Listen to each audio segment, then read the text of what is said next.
All India इमाम association वो फर्जी इमाम है, फर्जी इमाम है, मैं जानता हूं। अगर पीडीए की पाठशाला पढ़ाना ही है तो हम किसी और एंगल से भी पढ़ा सकते थे। नेताओं के नाम याद करवाने से क्या बेनिफिट होने वाला है? हम लोगों को भी पढ़ाया जाता था, क से कबूतर, ख से खरहा, हमारे यहाँ बोला जाता है। Bunch of thoughts we are our nation would define, कि किस तरह ओबीसी, एससी, एसटी, माइनॉरिटी को गुलाम बना करके रखना, कैसे उनको शिक्षा से दूर रखना है। आप इकाना स्टेडियम को बेच दिया, पलासियों को इन्होंने बेचने का काम किया। जब द्रौपदी का चीर हरण हुआ था तब पांडव चुप थे क्योंकि उन्होंने जुबान दे दिया था। क्या वोट बैंक हासिल करने के लिए अखिलेश यादव भी अपनी पत्नी को दांव पर लगा रहे? नमस्कार, फ्रीडम वॉइस और मैं हूं आपके साथ अनन्या मिश्रा।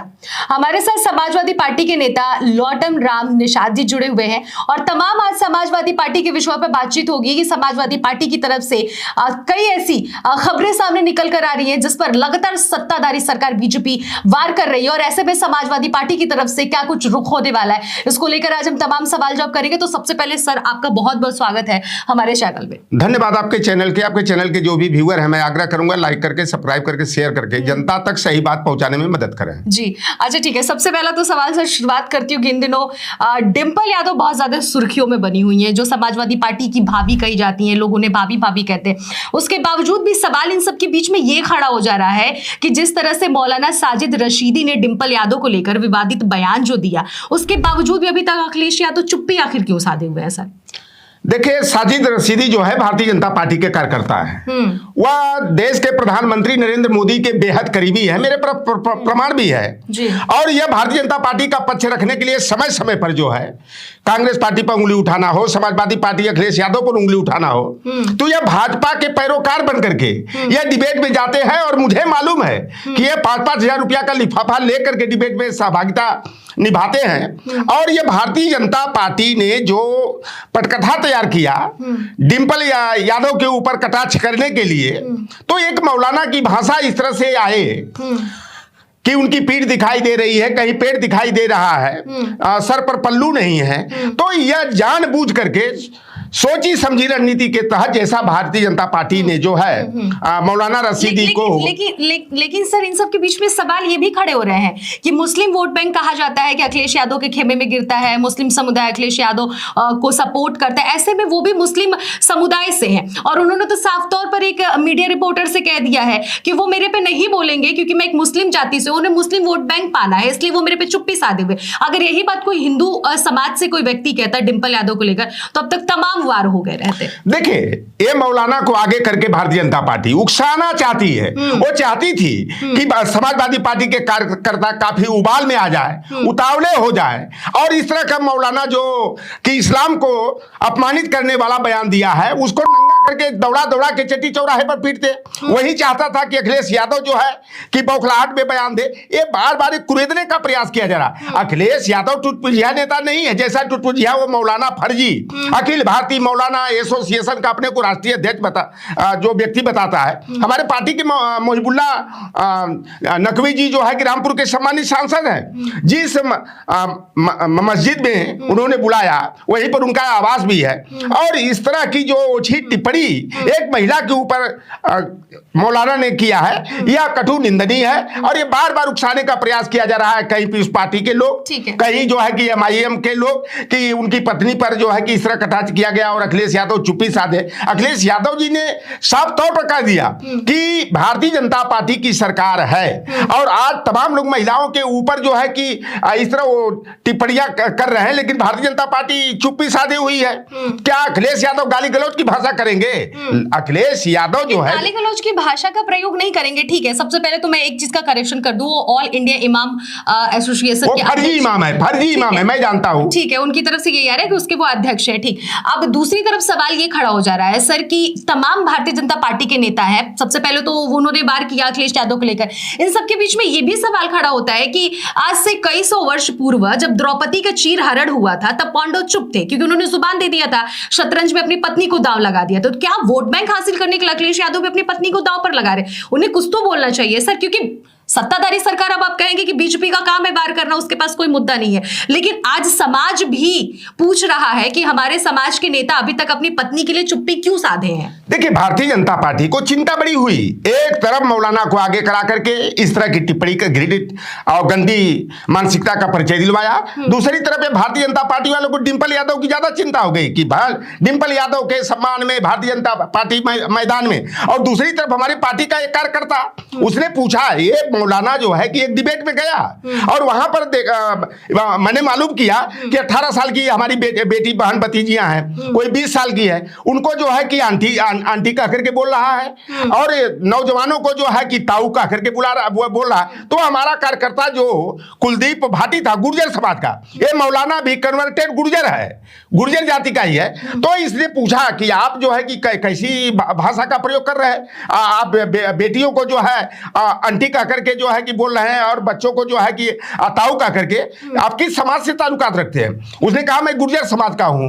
कहा कि तब उन लड़कों ने कहा कि गुर्जर समाज का व्यक्ति बहन बेटियों की आबरू करना जानता है, और आप बहन बेटियों के ऊपर हमारी पार्टी की सम्मानित लोकसभा सांसद के ऊपर टिप्पणी कर दे। तब गुस्से में आकर उन्होंने एक आध दो थप्पड़ चलाने का काम किया। लेकिन अभी भी मैं देख रहा हूं कि पूरी भारतीय जनता पार्टी का आईटी सेल एक तरफा होकर के अखिलेश यादव ने कुछ नहीं बोला। अरे लोकसभा के सांसद हैं, एक देश की तीसरी और उत्तर प्रदेश की नंबर 1 पार्टी के नेता है। ठीक है, वो तो आप जो उन्हें थप्पड़ मारा गया उस मुद्दे पर आप आगे, ठीक है, वो एक अलग विषय हो गया, लेकिन अभी भी सवाल यही खड़े हो रहे हैं कि अखिलेश यादव ने चुप्पी क्यों साधी है। ठीक है, अब दूसरा सवाल सर मैं सीधे आपसे यही करूंगी कि पीडीए इन दिनों लगातार ट्रेंड में चल रहा है, जहां पहले पीडीए यात्रा ट्रेंडिंग में हुआ करता था, इन दिनों पीडीए की पाठशाला ट्रेंडिंग में है, और कई ऐसे नेता है समाजवादी पार्टी के जिनके खिलाफ एफआईआर भी दर्ज हो गई है। अब आप मुझे ये बताइए कि उत्तर प्रदेश में जितने भी युवा हैं, जितने भी छात्र छात्राएं जो प्राथमिक विद्यालय के छात्र और छात्राएं, ऐसे में उन्हें A for Akhilesh, D for Dimple, M for Mulayam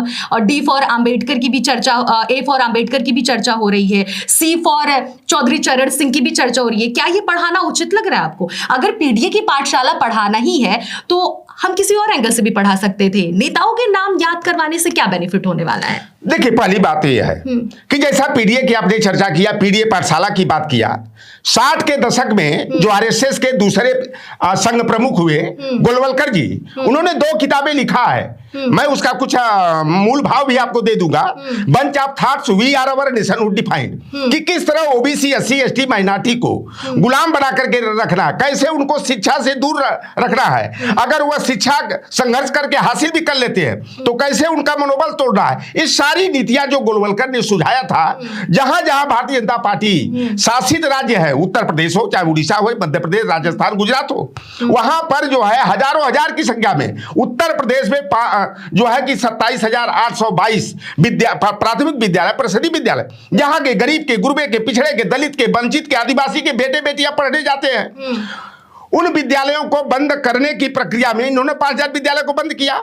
Samajwadi party के मुखिया अखिलेश यादव जी ने कहा कि हमारे बच्चे शिक्षा से वंचित न हो, मैं उनके लिए पीडीए पाठशाला संचालित कराऊंगा, और कार्यकर्ता जो है संचालित करना भी शुरू कर दिए। ये पढ़ाने का मैं भी एक शिक्षक रहा हूं, और हम लोगों को भी पढ़ाया जाता था, क से कबूतर, ख से खरहा हमारे यहाँ बोला जाता। तो हमारे यहाँ लोगों का ये होता, हमें ए फार हम पढ़ाते, हमारे जैसा व्यक्ति होता, हम ए फार अम्बेडकर पढ़ाते, बी फार जो है बीपी मंडल पढ़ाते, सी फार छत्रपति साहू जी महाराज पढ़ाते, डी फार जो है कि दाऊ जी पढ़ाते। बीजेपी वार कर रही है, बीजेपी तो यही तो कह रही है कि ये समाजवादी पार्टी के नेता जो हैं वो बच्चों के जीवन के साथ खिलवाड़ कर रहे हैं, और इसीलिए उनकी तरफ से एफआईआर भी दर्ज कर रहे हैं। ये भारतीय जनता पार्टी को एक बहाना चाहिए था, और ये क्रांति है। क्रांति कैसे जो है हम सरकार के खिलाफ लड़ रहे हैं, कैसे सरकार बैकफुट पर आए, तो ये हमारे तरह तरह के क्रांति के तरीके अपनाए जाते हैं, धरना के, प्रदर्शन के, अनशन के, भूख हड़ताल के। हम कोई भी विद्यालय बंद नहीं करेंगे, भले ही छात्र संख्या 40 ही क्यों ना हो।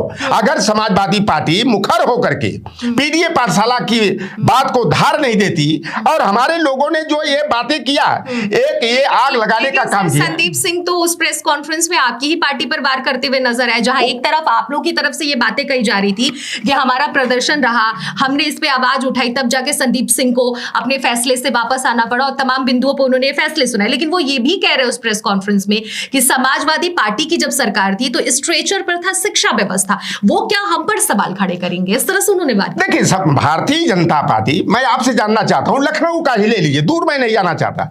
लखनऊ में भारतीय जनता पार्टी की एक उपलब्धि बता दीजिए। समाजवादी पार्टी ने लखनऊ की खूबसूरती के लिए, लखनऊ के विकास के लिए जो काम किया, ये तो नाम बदलने का, जेपीएनआईसी को बेचने का काम किया इन्होंने, आप इकाना स्टेडियम को बेच दिया, पलासियों को इन्होंने बेचने का काम किया, और जो मातृ जच्चा बच्चा जो केंद्र था उसका नामकरण अपने पूर्व मुख्यमंत्री राम प्रकाश गुप्ता के नाम पर रख दिया। कैंसर इंस्टीट्यूट समाजवादी पार्टी ने बनाया, उसका जो है कि कल्याण सिंह जी के नाम पर, संदीप के जो दादा थे उनके नाम पर कर दिया।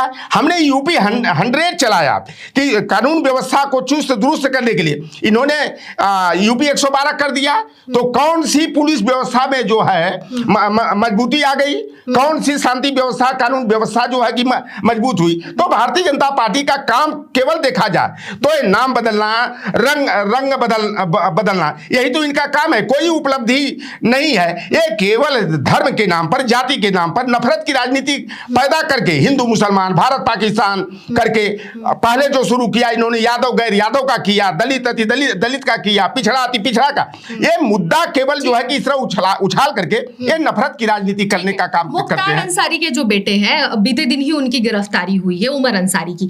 ऐसे में अब राजनीति गलियारों की तरफ से ये भी सुगबुगाहट सुनने को मिल गई है कि उपचुनाव को देखते हुए भारतीय जनता पार्टी की तरफ से कहीं ना कहीं इसके पीछे साजिश रची गई है, जिसके बाद उनकी गिरफ्तारी हुई है। लेकिन शासन और प्रशासन की तरफ से यह हवाला और प्रमाण के तौर पर यह साबित भी किया जा रहा है कि उन्होंने फर्जीवाड़ा किया, हस्ताक्षर का, अपनी माता का हस्ताक्षर उन्होंने स्वयं किया। ऐसे में इस वजह से उन्हें गिरफ्तार किया गया है। अब आप इस मामले को किस तरह से देख रहे हैं, क्योंकि जाहिर सी बात है विपक्ष में आप हैं और विपक्ष की तरफ से तो यही बातें सामने निकल कर, लेकिन सरकार की तरफ से जो प्रूफ दिए जा रहे हैं, क्या वो गलत है?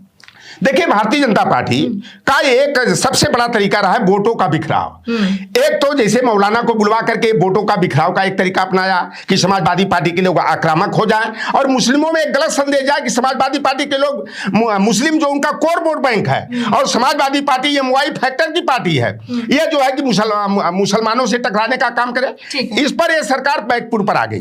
जो भी समाजवादी पार्टी में जो है, जो मजबूत नेता रहे हैं मुस्लिम समाज के, पहले तो आप देखिए कि अतीक और अरशद को जो है इन्होंने पुलिस कस्टडी में एक प्री प्लान योजना के तहत मरवाने का काम किया।